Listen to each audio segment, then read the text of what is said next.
we thought about a lot of scenarios of what could happen in this competition.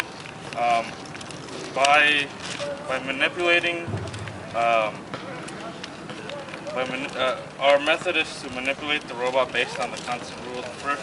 On the contest rules, our first thing was make sure we don't end up carrying the ball. Um, some of our ways of dealing with that would be to create some kind of a domed top, so if a ball hits it, it'll just roll off. Other methods involved having some sort of active sensor that'll just detect motion coming on it and then push off anything that comes on it. That's a little bit complex, but the other thing was the whole flipping around thing. If you're, we'd like to. There are many ways we deal with this. One way was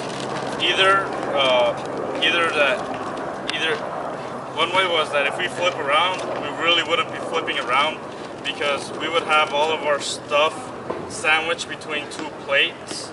So if we flipped around, we can move flipped around, or it would still be the same thing except you and on that extend on that for wheel design.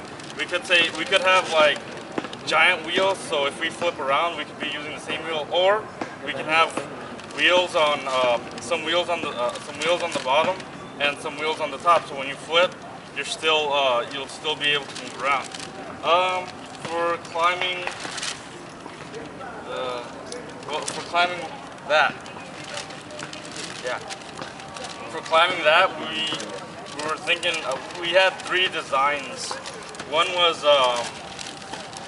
that we would have some kind of cable or a chain, and just shoot that up there and then hold on to it and then pull ourselves up by that. The other one was that we would extend an arm and grab it, and our third was to make like a jumping mechanism or something to get us airborne and then grab onto the pole.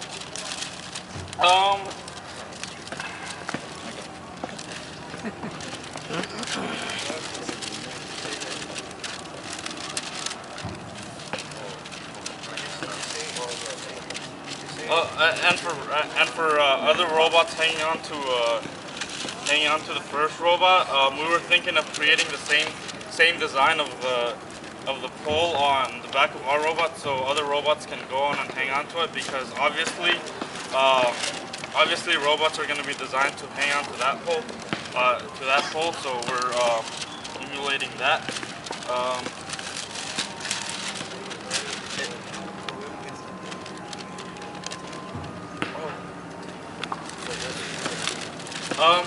As for the ramp, we were thinking we had two designs. We could use a tank tread where we don't really have wheels, but that mechanism that's used to move tanks, it's kind of like, it looks like tape actually. We'd use that, or the other design would be have six wheels, which would be 4 on the sides, 2 in the middle. And we did have a third design, which was have 2 small wheels on the front and two large wheels on the back. The 2 large wheels are the ones that are going to be pushing the robot, because we know that it's better that you have 2 large wheels pushing rather than the small wheels pulling.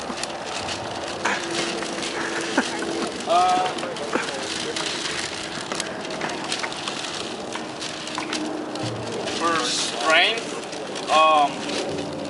we thought it would be best that if whatever mechanism we use to hang the robot be able to support its own weight times 3, because you never know.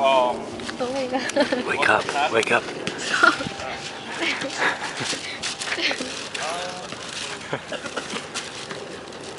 And as for being able to dribble the ball, we're thinking of making like a scorpion design, so that the ball doesn't get out of bounds. So we can actually have very short control of the ball. We'd have something extend to this side of the robot and then this side of the robot. That way, we could even put control, make these move around.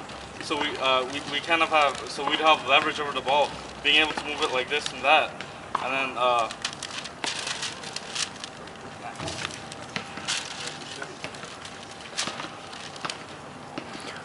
What about your? So did you come up? Did you come up with a particular a final design or concept that you particularly liked? That that combined those ideas that you had. Like we haven't really weighed the benefits and cons of each design. All we have is like designs for multiple designs for multiple scenarios, and I guess later on we could see which design would be best, but we haven't done that yet. Okay, no, that's cool. It's having the ideas that counts. That's the important thing. Okay, next team. Thank you. Thanks, guys. Good job.